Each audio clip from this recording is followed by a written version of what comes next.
Muli po, magandang umaga po sa ating lahat. Nandito po tayo ngayon sa Barangay San Joaquin at meron po dito isasagawang inauguration ng construction of drainage system dito po sa Bernardo Street and E. Mendoza Street sa Barangay San Joaquin.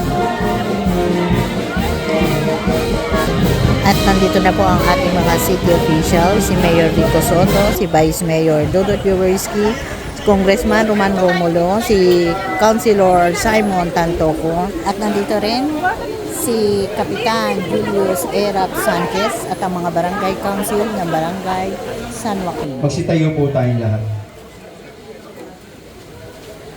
Magandang umaga po sa lahat. Manalangin po tayo. Sa ngalan ng Ama, ng Anak, ng Diyos, Espiritu Santo. Amen. Dakilang Diyos naming Ama, maraming salamat po sa aming buhay at kalakasan na patuloy niyo pong ipinagkakaloob sa amin. Salamat sa matagumpay na pagtatayo ng bagong drainage na nagsisilbing proteksyon laban sa pagbaha at makatutulong sa kalinisan, kaligtasan at kaayusan ng aming lugar. Basbasan mo po ang proyektong ito upang ito ay sa iyo, sa banal na pangalan mo, Jesus, naming Panginoon. Amen. Maraming salamat po, Ma'am Marisa. Maaari na po tayo magsiupo. Muli magandang umaga po sa atin lahat at sa ating mga kasama mula sa Barangay San Joaquin staff and Barangay Council. Magandang umaga po sa ating San Joaquin West Neighborhood Association. Nandito po ba?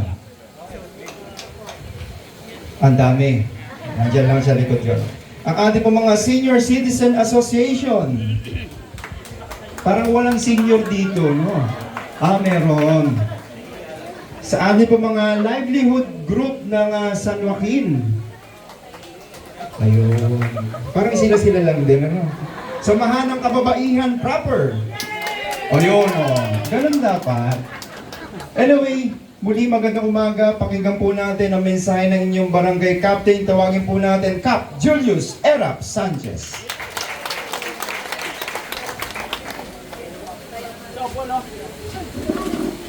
Isang mapagpalang umaga sa ating lahat. Sabi ko nga kay admin mas nais ko pong magbigay ng mensahe nang wala po akong binabasa. Kasi lalo akong nauutal. Pangalawa, first time po ito sa aking panunungkulan bilang punong barangay, yung may inaugural na proyekto pong tulad nito. Sa ating pong punong lungsod, kagalang-galang Victor Maregis, Nubla Soto. Sa ating pong kinatawan ng Solong Distrito ng lungsod ng Pasig, kagalang-galang Roman Texon Romulo. Sa ating pong pangalawang punong lungsod, na kasing height ko na,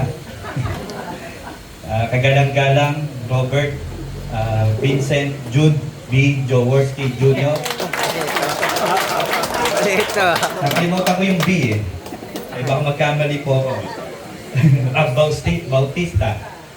Sa ating pong kagalang-galang ng mga konsihal, sa ating pong kagalang-galang ng mga kagawad ng pamahalaang barangay ng San Joaquin, sa ating pong mga kawani ng pamahalaang barangay ng San Joaquin, sa ating pong mga HOA, kasamang kababaihan, sa ating pong lahat narito, sa ating pong mga TPMO, staff po ng ating city, magandang umaga po. Alam niyo po, naukit sa kasaysayan ng Barangay San Joaquin ang magkaroon po ng napakahalagang proyekto. Proyektong mula po sa puso at isip ng ating punong lungsod. Proyektong pinag-isipan, proyektong pangmatagalan, proyektong hindi po tinipid at sa tamang presyo. Ito ang bunga ng pamantayan, paninindigan ng ating punong lungsod na maalis ang korupsyon sa lungsod ng Pasig. Hindi lang po sa Barangay San Joaquin, kundi sa buong lungsod ng Pasig. Naiukit ang kasaysayan tulad po nito. Proyekto nung araw po na pinangarap lang proyektong hinihiling-hiling lang na dinadaan sa pangako. Sa pamunuan ng ating punong lungsod, kagalang-galang Mayor Vico, ay nagkaroon ng katuparan ang proyektong tulad nito. At mga kabarangay, hindi lang po ito. Maraming proyekto po ang iinagurahan ng ating punong lungsod, ng ating pangalawang punong lungsod, at ng ating kinatawan sa Kongreso dito sa Barangay San Joaquin. Isa lang po ito at marami po pong iba. Abangan po ninyo. Hindi po para ngayon sabihin, pero alam ko, nakikita at nararamdaman, hindi lang ng Barangay San Joaquin, kundi ng buong lungsod Pasig, ang pagbabago, ang naibang pamamahala. Kaya samantalahin po natin, at ako lubos na nagpapasalamat sa aking mga kabarangay na hindi natin pinabayaan ang ating Mayor Vico, hindi natin pinakawalan ang umagos ang pag-asa sa Pasig. Kaya tayo ay kung makakagawa tayo ng paraan na ma-extend pa yung termino ng ating punong lungsod, maaari ginawa na natin.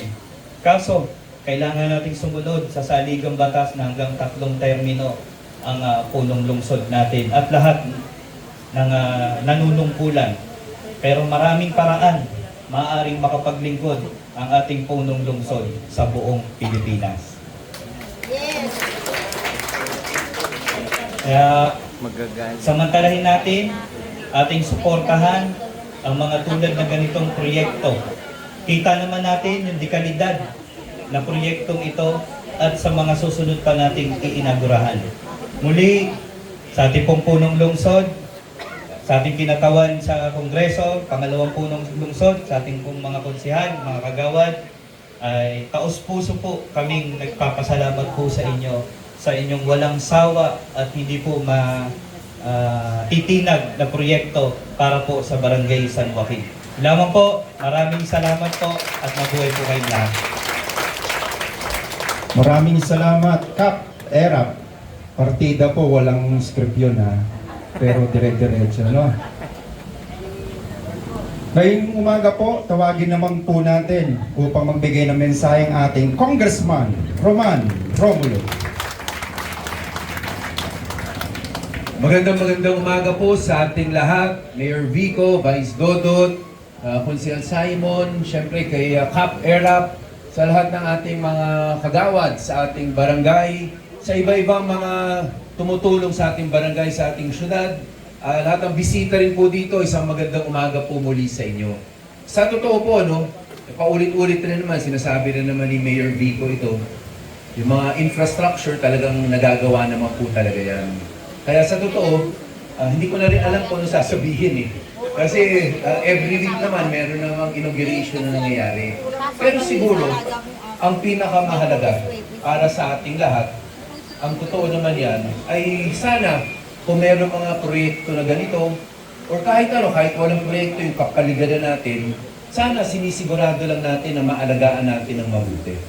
Sa totoo, sabihin rin naman, itong lahat na ito, taxpayers' money naman lahat ito eh. Wala namang galing sa bulsa ng iisang tao. Kaya lahat tayo may contribution dyan.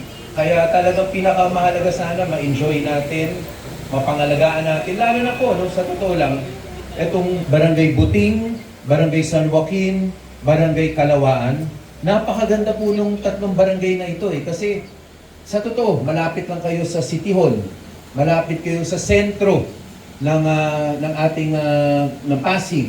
Malapit rin kayo sa C5. Sa totoo, kahit mga hospital, ang dami nyo pong napupuntahan galing dito. So itong 3 barangay na ito, napakaganda po talaga kung nasan kayo located. Kaya ang dito po talaga ang pinakamahalaga ay mapangalagaan ng mga nakatira dito. Yung una, sarili nila, pamilya nila, pero lalong-lalo yung kapaligiran nila kasi dito naman lalaki pati mga apo ninyo, pati apo sa tuhod ninyo. Kaya sana po, tuloy-tuloy ang pagtutulungan natin para lalong gumanda. Hindi lang naman yung infrastruktura, pero lalong-lalo na ang buhay ng bawat nakatira dito sa Barangay San Joaquin. Muli po, magandang umaga, mabuhay po ang lungsod ng Pasig. Maraming salamat po, Congressman Roman Romulo. Ngayon man po ay tawagin natin ang ating Vice Mayor, Dodot Jaworski. Maraming salamat. Good morning po sa ating lahat, kay Mayor Vico Soto, Congressman Roman Romulo, kay Councilor Simon Tantoco, sa ating Kapitan Erap Sanchez, of course sa ating mga magigiting barangay kagawad, members of the barangay council, sa ating mga iba't ibang mga private groups na nandito nagpapakita ng suporta sa ating proyekto. Maraming salamat din po sa inyong presensya. Itong proyektong po ito ay kung medyo last year pa ho yata natapos yung iba naman ngayon na finally na-turn over po, nagkaroon na rin po ng completion. Pero katulad po nung sinabi ni Congressman Guman, ito po ay galing din sa taxpayers' money, hindi po galing sa aming mga politiko dito. Ang aming konting habilin lamang, katulad po itong drainage system na ginawa natin, in preparation din to sa mga darating na tag-ulan para maibsan po yung baha, hindi pa tayo maperwisyo. Pero kahit anong upgrade ang gawin ng city sa ating mga drainage, kung hindi naman tayo susunod sa mga tamang paraan ng pagtatapon ng basura, magbabara din po ang ating mga drainage. Kaya kami po ay nakikiusap ng matindi na sana yung basura po natin, turuan natin yung ating mga anak na ilabas sa tamang oras at pagganda na po yung ating garbage collection services. Gumastos po ang ating pamahalaan ng malaking pondo para gumawa po ng isang flood control and drainage master plan sa buong city, no? Para once and for all mapagdugtong-dugtong natin yung ating mga drainage system na tama para sa inyong lugar. At ito po ay kasama na sa programang yun. Kaya kami po ay nakikiusap sa inyo. Turuan po natin yung mga anak natin. Pagmasdan po ninyo yung mga bata sa harap po ng isang sari-sari store. Pagkabili ng candy, anong ginagawa dun sa balat? Tapon sa kalsada. Ito po ay kailangan po natin pagsabihan ang ating mga anak na magkaroon ng disiplina. Kasi kung iaasa po natin lahat sa pamahalaan, pero ang totoo niyan, tayo din ay kagagawa ng ating mga problema. At bilang mga mas nakakatanda, tayo rin mismo maging mabuting ehemplo sa ating mga anak. So again, gusto ko pong ma-congratulate ang ating mga kasama, kababayan dito po sa Barangay San Joaquin sa napakaganda nating proyekto at sama-sama po natin ambag-ambag po tayo na pagandahin ang ating lungsod at ang inyong mga komunidad. Muli po, congratulations at marami pong salamat. Maraming salamat po, Vice Mayor Dodot Jaworski, at wag na po natin patagalin ang mensahe ng ating punong lungsod, Mayor Vico Soto. Kulang po kayo. Magandang umaga, Barangay San Joaquin. Alam niyo, nabalitaan ko po, kaya nagmamadali ako galing Oplan Kaayusan sa kami ni Pong Roman, Vice Mayor Dodot, galing po kami sa Buting. Ngayon, nabalitaan namin, alas 5:30 ng umaga, nandito na daw po ibang senior natin. Kaya tumakbo kami pa. Totoo po ba yun? Ang aga niyo daw po dumating dito? Nakakahiya naman sa inyo. Tagal niyong nag-intay. Sa susunod, huwag po kayo masyadong maaga, ha? Yung sakto lang, para hindi po kayo nag-aantay. Pero maraming salamat po sa inyong mainit na pagtanggap. Binabati ko rin si Councilor Simon, ang Barangay Council ng San Joaquin, sa punguna ni Cap Era, na napaka-supportive sa mga proyekto ng ating lokal na pamahalaan. Ito naman pong inauguration natin ngayon, sa totoo, yung kahabaan po nito, last year pa po natapos. Alam niyo naman po yan kasi kayo po yung nakatira dito. Ngayon po, may mga ilan lang tayong hinabol bago natin tanggapin yung proyekto. Nagkaroon din tayo ng variation order. Kaya yung 100% completion ay kamakailan lamang na no? So, ito po, ang final contract amount natin ay 9.2 million lamang. Kasi yung original, kung nakikita nyo po yung mga nakapaskil, nung una, nasa 10 million po siya. Pero magandang balita naman yun kasi nabawasan po ng konti. May mga tinanggal lang po sa kontrata. Pero yung final contract amount, 9.2 million. Ang kasama po rito sa proyekto na ito, para lang po malinaw po sa lahat. Una po, bali tatlong bahagi po ito. Ano? Una po, yung drainage line natin. Total length is 423 linear meters. So kasama po yung sa Bernardo, Mendoza, Hobson, ating service road at Trinidad. Ngayon naman po, kasama rin pangalawa yung road concrete reblocking po natin. Nasa total, mula sa Bernardo, yung open court, Hobson, nasa 1,822 square meters. So, substantial na rin po ang nireblock po natin. At pangatlo naman po nakasama sa proyektong ito ay yung water service canal. Ito po yung nakahiwalay po para sa mga nawasa natin. Kasi kung matatandaan po ay karamihan sa mga lumang proyekto ng drainage, pag binuksan mo, nandun din yung linya ng nawasa. Hindi po siya sanitary, hindi rin po siya ligtas at mas mahirap siyang linisin. Kasi pagka, di ba, siguro nakikita niyo naman pag nililinis yung drainage, pag maraming mga tubo-tubo sa loob, talagang mahirap linisin. Kaya ang ginagawa na po natin ngayon ay nakahiwalay yung linya para sa nawasa. At ito po yung isa sa magandang innovation ng ating engineering department. So 328 linear meters yung water source. So tatlong bahagi po yung proyekto natin. Mahaba-haba at malaki-laki na rin po yung mga napagawa. That's for 9.2 million pesos. Pero sa totoo, bagamat masaya tayo na natapos yung proyektong ito, ay mas masaya at mas excited po ako dun sa mga parating pa lang na proyekto para sa Barangay San Joaquin. Una po, patapos na, hindi pa 100% pero patapos na yung Ilisco Road po natin. Nakikinabang po tayo dun kasi gagaan kahit papano yung congestion natin, mababawasan kahit papano. At nung pinatitingnan ko po siya, mukhang mas maayos ang kalidad kumpara sa dating gawa.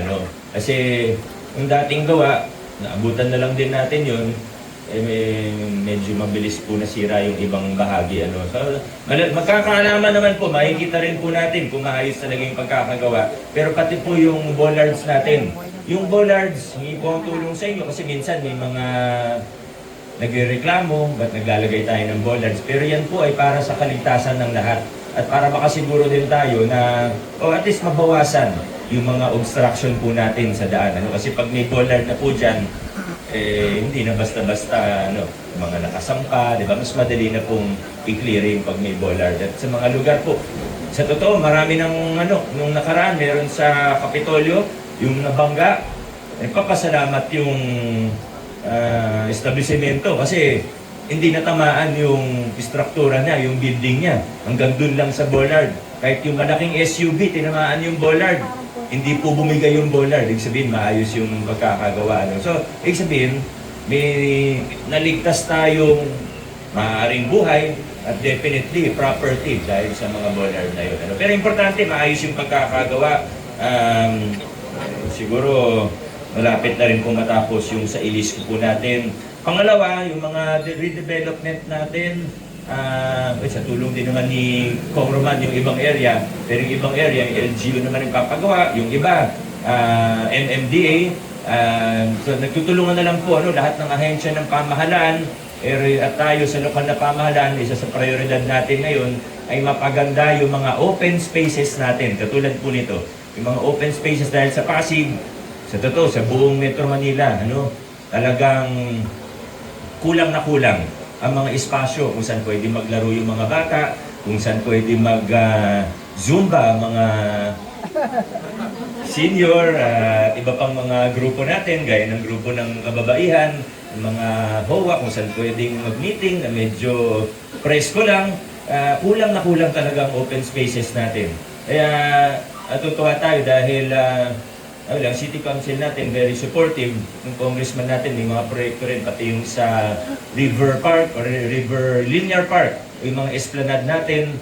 Tayo rin po, ang LGU, may proyekto rin naman po para dito sa San Joaquin. Pero gandun sa Buting, di ba nakikita nyo naman po yung mga iba. Pati yung floating park natin, marapit dito, tinatapos natin yung design, may mga base sa prototype natin na nakita po ninyo, may mga kailangan lang tayong baguhin. Parang hindi po ubra yung barge type, di ba yung prototype yung barge. Masyadong mahal yung maintenance. Mura sa umpisa pero yung maintenance masyadong mahal. Kaya meron tayong bagong teknolohiya na nakita na hindi ganun ka mahal pero mukhang mas safe. Kailangan steady rin syempre yung park natin. Yung mga lugar na kulang talaga yung open space, ito yung isa sa solusyon na naisip natin. At panghuli, at maaaring dito pinaka may excite ang mga taga Barangay San Joaquin. Kap, tama po ba? Ang ating civic complex ng San Joaquin, na may Irisco Road, malapit sa school o halos katabi ng school, kasama po dyan ang inyong magiging bagong barangay hall.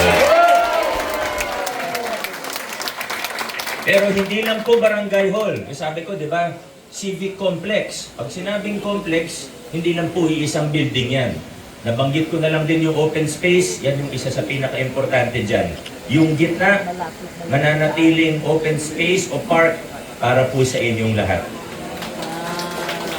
Bagong barangay hall, super health center, ililipat po natin sa tabi ng barangay hall na bago. Dahil ang inyo pong super health center, di ba minsan nagkakaproblema po tayo, pati sa accreditation sa PhilHealth. Minsan medyo kinakapos tayo dahil hindi po siya ideal talaga kaya ililipat po natin at may mga ilan pa siguro substation ng fire at kung ano pa yung mga pangangailangan, basketball court, ano ba? Oo, pero yung civic center po, yan yung sigurado abangan po ninyo. Hindi po sabay-sabay papagawa lahat ng building doon. Pero priority natin, alinsunod sa usapan din natin sa inyong pamahalaang barangay ay yung barangay hall. Para mas maganda-ganda naman yung lokasyon. Kasi alam ko, nahihirapan po kayo sa pagpunta sa barangay, di ba? Oo, kaya yan ang isa sa priority. At pinapaalala ni Kong, ito rin naman po, Kapera, yung repainting po natin dito, para may paglalaroan din yung mga kabataan. So yan po, marami pa pong iba, pero binanggit ko lang siguro yung mga pinaka-importante o pinaka-aabangan natin ninyo bilang mga taga San Joaquin. At asahan po ninyo na tuloy-tuloy po tayo kasi nung nakaraan nabili na yung lupa yung sinasabi nating lupa. At pinoprogram na natin para sa taong 2027 yung mga nabanggit ko. Nabanggit natin po. Maraming salamat. Congratulations, Barangay San Joaquin. God bless po sa ating lahat. Muli maraming salamat, Mayor Vico Soto. Ngayon po ay dadako na po tayo sa ribbon cutting ceremony. Kasama pong ating city officials and barangay officials. And of course, sana po may representative from the association, sa neighborhood association or sa mga taga rito po sa Barangay San Joaquin. Ito po ay susundan ng pagbe-bless ni Father Melvin Ojeda.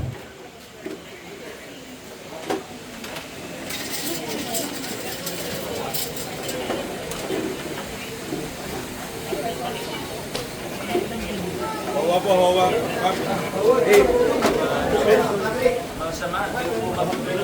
Opo, dito po sa loob.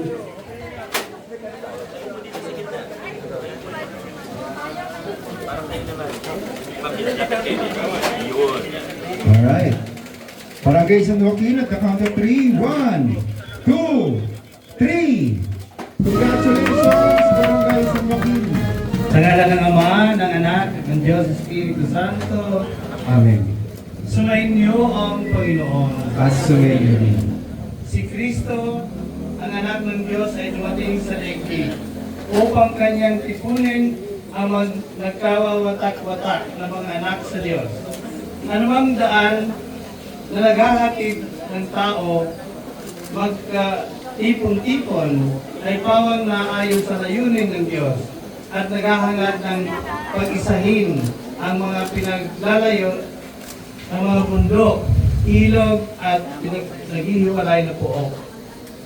Alinman manalangin tayo sa Panginoon upang kanyang basbasan ang mga nagsigawa at pakikinabang ng mga drainage sa daan na ito.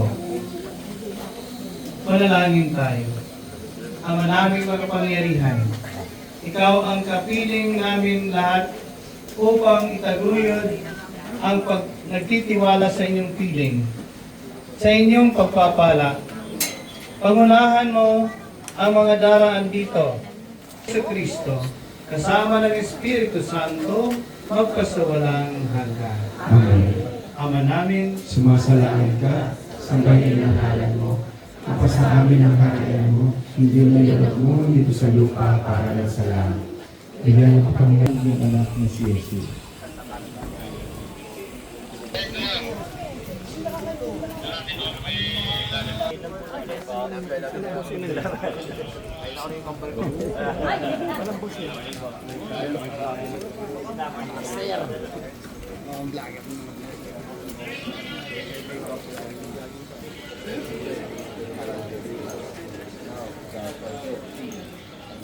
pagtubayan kayo ng buong may kapal sa inyong paglalakbay upang sumainyo ang kapayapaan at paluluhating pagdating sa buhay na walang hanggan.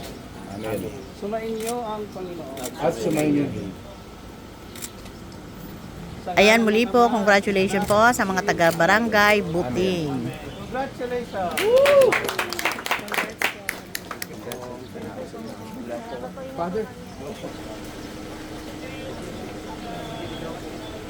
Hanggang dito na lang po muna ang ating vlogs. Maraming salamat po sa panonood at para po sa bago pa lang sa ating channel. Welcome po ang lahat and please like and share, comment down below and please subscribe para lagi po kayong updated sa kaganapan sa lungsod ng Pasig. Ingat po ang lahat. Bye!